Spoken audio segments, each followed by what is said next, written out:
Well, let's now step into session number 8, which is called emerging methods.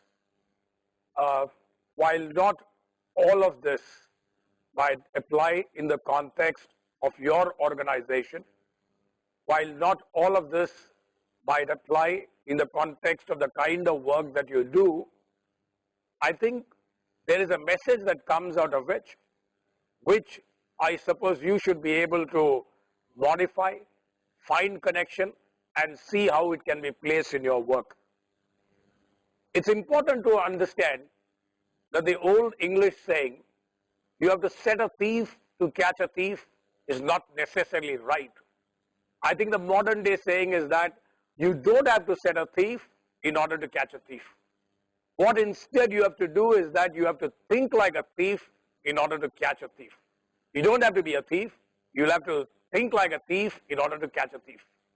Let me ask you a couple of questions to just check whether you have that innate ability to catch fraudsters, whether you have that innate ability to think out of the box. I think I'll ask one question, not two. Pens do not work at zero gravity. Pens, therefore, cannot be used in the moon. What would you suggest people then to do? Well, the Americans, I understand, spend tons and tons of money in order to come out with a pen that would actually work on zero gravity, whereas the Russians told their astronauts that carry a pencil, not a pen. So sometimes the solutions are very, very simple. Sometimes the solution stares squarely in our face. It is just that we don't take a look at it. Before I walk into and explain to you as to some of these 6 ideas in frauds, one of the fundamental things that I need to outline is that most frauds start very, very innocuously. If the fraud is unquestioned, or if those small things are unquestioned, the fraud in a gigantic scale is unleashed later. If it is questioned, it's then explained away as error and fraud is aborted. So it is important to question it as and when you think that it's going to blow into a Frankenstein. Let me give you an example. I don't know about your organization, but in many organizations, boarding passes when you fly are not retained and shared as a evidence for payment of travel. So it's quite possible that someone might not actually travel, or someone might travel in a very different mode of travel and doesn't attach the boarding pass, just gives out a ticket and you make payment. A person who chooses to do that will first of all, in his regular travel, not attach a boarding pass. When he's done a genuine travel, he'll not attach a boarding pass. He would check whether you ask him for that or not. If you don't ask him, he'll try that out a second time. That means second time he'll fly proper. He will not attach a boarding pass. 2-3 times when he realizes that you're not asking for a boarding pass to be attached, I think the 4th time he might unleash that small element of fraud. And if that small element of fraud goes undetected, it can actually become something very huge. I'm not shooting in the dark. This is not something that comes out of my wisdom. I've seen this happen in organizations and therefore thought I should share this with you. In fact, in recent times, in the context, I think, of the Air Force, I'm not too sure of the organization, but unless I'm terribly mistaken, it was in the context of the Air Force. An LTC fraud took place. People said that they had traveled from place A to place B by train, but they had actually not traveled. And the auditors went one step forward to tell the government that they suspected a fraud has happened and that they would hereinafter want the list of passengers. They would want from the railways the list of passengers who had traveled. It might sound far-fetched, but I think as a piece of audit evidence, that's very, very important. One needs to test every single piece of evidence before one says, hey, all is fine. That was the first part. where I wanted to introduce you to the point that we have to be very careful, and things that look innocuous might actually not turn out to be innocuous. You will have to perhaps apply this idea in the context of the loans that you fund or in the context of the projects that you finance. Let's begin with the first of the 5 ideas that I intend to talk to you about. Idea number 1 is called the decoy test. When I did my chartered accounting articleship, one of the unwritten rules in the firm, in fact, I think a key tagline in the firm was trust but nevertheless verify. Historically, right from the time of our epics, friends and foes have been tested with the help of decoys. So idea number 1 is to carry out a decoy test. Idea number 1 is to put in a decoy test, push through in an organization a suspect or a shadow customer who will drop into the organization to indirectly test whether things are working well or not. Some of the parallels that you can look at is the concept of ethical hacking, where you try to check whether a internet can actually get hacked. In almost much the same way, you do a mock hijack, where you don't tell the pilot, where you don't tell the staff that this hijack is going to be mock, but you carry out a mock hijack just in order to test the level of preparedness of the organization. In almost much the same way, in organizations, you must push in that element of surprise. You should carry out mock hijacks or the version of quote unquote mock hijacks. For example, if you do a sting operation to check whether vendor empanelment is okay of the variety that Tehalka.com did, and you would do that with the help of a surprise customer, or you will do that with the help of a surprise customer, then that would add a lot of value. When you do inventory check, if you have the permission of the management, you could actually the previous day, if it is possible, remove some inventory out.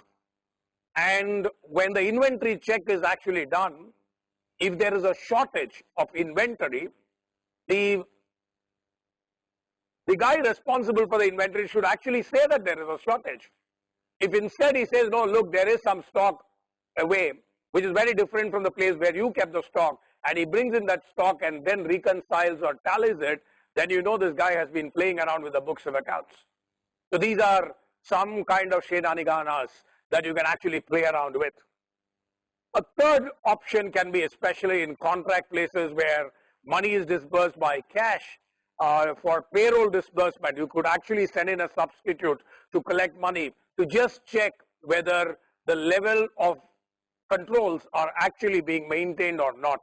Decoy test is one of the first ideas that one can actually use in audits. A second important idea is what I call the LUMS algorithm. The LUMS algorithm is a way to check whether a credit card is actually authentic. I don't know how you carry out your audits, but where an employee claims a reimbursement and says he has made the payment with the help of a credit card, it is imperative on your part to check the credit card number as well, run it through a software or run it through an Excel program, which is what the LUMS algorithm is all about, and check whether that card is authentic. That gives you a confirmation that the payment was in fact made. Again, I'm not shooting in the dark. 2 years ago, in the context of an audit firm for whom I consult, the firm came to me saying that they have serious suspicions about the kind of payments that are being made, and they felt that maybe, just maybe, there was some issue in credit cards. They did not know what to do, and I told them to run the LUMS algorithm, and surprise of surprises, 80% of the payments were actually found out to be fake. Let's look at a third idea. It's called the Benfords law. The Benfords law works extremely well in the context of cash payment. The Benford law devised by Benford, which is based on how he found the log tables to look like. From there, he discerned by doing some 20,300 odd sets of numbers, he conducted a law he conducted an analysis and found out that the first digit in a number, in say a cash book for example, the first digit turns out to be number 1 in 30% of the cases, turns out to be 2 in 17% of the cases, turns out to be 3 in 12.5% of the cases, and so on, and turns out to be 9 in 4.6% of the cases. I've tried this in a few organizations and I've found that they actually sit bang on with this. I'm not saying that they have to always got to sit bang on, but in the context of a work that was required to be done by an apprentice of a Big Four organization, and I suggested to this person who was actually finding it hard to decide which part of the transactions to pick, and although the organization had taught her about sampling, etc., I had suggested that the Benfords law be run, and when the Benfords law was run, it actually fitted exactly in line with the law, which gave a great deal of comfort, great deal of satisfaction when you went and vouched those transactions. If there are significant deviations, then you will have to look at those transactions where there are significant deviations. And there is also Benford's law with reference to the second digit number, and these are the percentages that are named out there. So maybe some of you might try it out with respect to the cash transactions of a particular month, and depending upon what kind of insight you get, what kind of feel you get, you can then take a call on how you want to carry this forward. This does not work when the numbers are generated through random number tables. It doesn't work when the sample is very, very small. In fact, the case that I was referring to, there were 3,000 transactions and it worked bang on. There was another case with, I think, some 4,000 odd transactions where there were pockets of areas where the Benford's law did not work. Those pockets of area were actually picked up for analysis, and frauds were deducted in exactly that particular space. It can deduct financial statement frauds. It can deduct where the voucher is broken up, payment is broken into two parts so that both parts come within an authority limit. It can be deducted when people are actually making alterations. It can deduct when there are errors in posting numbers. We'll look at a fourth element, fourth idea. Popularly, it's referred to as Beaver traps. You would have learned in the story of Akbar and Birbal that oftentimes Birbal came out with wonderful ideas, consequent to which he was able to help Emperor Akbar identify frauds, and oftentimes he made people do a few things which they would otherwise have not done. We can use something like that very similar, and I'll give you an example of what was done by a Mumbai-based accounting firm. But we must first ensure that there is actually an allegation. We must make a short list of who are the people whom we suspect. We must obtain the consent of the management in writing that the Beaver trap can actually be laid out. You must also get it confirmed by a legal counsel that this is on. You must have a definite period after the trap, and you must see how the fraudster reacts. There is the story that an audit firm talks about of doing a straw test, of how they suspected some 15 odd people of the possibility that cash might actually be getting misappropriated. So what the auditor told all these 15 guys who worked in different locations, that he's dropped into each one of their cash boxes 500 rupees with a red X mark placed there. I'm not suggesting you try the same thing. I'm only trying to give you an idea. You can build around that, get some plans from out of this, etc. When the box was opened up the following day, in 14 out of the 15 boxes, the 500 rupee note with an X mark was not there. It was there only in the 15th box. Most importantly, in 14 of those 15 boxes, you had a $50 bill lying, whereas in the 15th one, where the 500 rupee note with a red mark was found, there was no $50 bill. And the auditor went on to identify that the guy in whose box the $50 bill was not there, and in whose box the 500 rupee note along with the X mark was there, was actually the culprit. Because the auditor had not laid down the auditor had not put in place any 500 rupee note, he had actually dropped in a $50 bill. We look at the fifth and last idea, it's called inverse logic. Oftentimes the truth in any hypothesis can be proved directly by collecting facts through examination of records to support the hypothesis. This is how we normally do. This is where we look for what I call positive evidence. We can also test through inverse logic. That means the truth in any hypothesis can also be arrived at indirectly by identifying fallacies or errors in the hypothesis, eliminating them so that the truth is left behind. I'll repeat, the truth in any hypothesis can also be arrived at indirectly by identifying fallacies, errors in the hypothesis, eliminating them so as to leave us with the truth.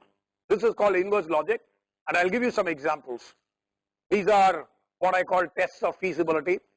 That means some of these are just impossible to happen. For example, I'm picking this example from a variety of stories that I've read, all of which I believe to be true. There was a document, this story is a little dated, but there was a document where PIN code numbers were put out. It was an old will dated in the 1940s or 50s, while the PIN code as an idea had never cropped in at that particular point in time. A second important thing that you can look at is where you can look at what is the space available in a place where the stocks are supposed to have been placed, and see whether the stock is actually within the levels that are possible in that particular place. It's like saying, no, you lay down installed capacity, but the actual production is way above that, which is just not feasible. I have personally seen situations, and this is a takeoff from that boarding pass that I was talking to you about people having claimed travel bills on days when there are no flights from place A to place B, okay? And most importantly, you also have seen, at least I have seen organizations show production on days of strike. So what I'm trying to say is that when you look at transaction, when you look at vouchers, one of the first things that you must look at and check for yourself is that, is this feasible? And if you have the smallest shadow of doubt, I think you must ask yourself. Oftentimes, you must listen to your heart than to your head. I'll very quickly summarize. I spoke about inverse logic as an idea. I spoke about the Beaver trap as an idea. I talked to you about the Benfords law as an idea. I told you about Luma's algorithm, which works in the case of credit card. I said you could also carry out decoy test. But most importantly, I said you must trust people, but at the same time verify, because constant verification is what builds in that small margin, that very small margin of concern in an employee who then makes sure that he is honest. Most people are honest, but if you give them that little bit of opportunity, they could actually turn out to be dishonest, and you don't want that to happen. Thanks a lot for your attention.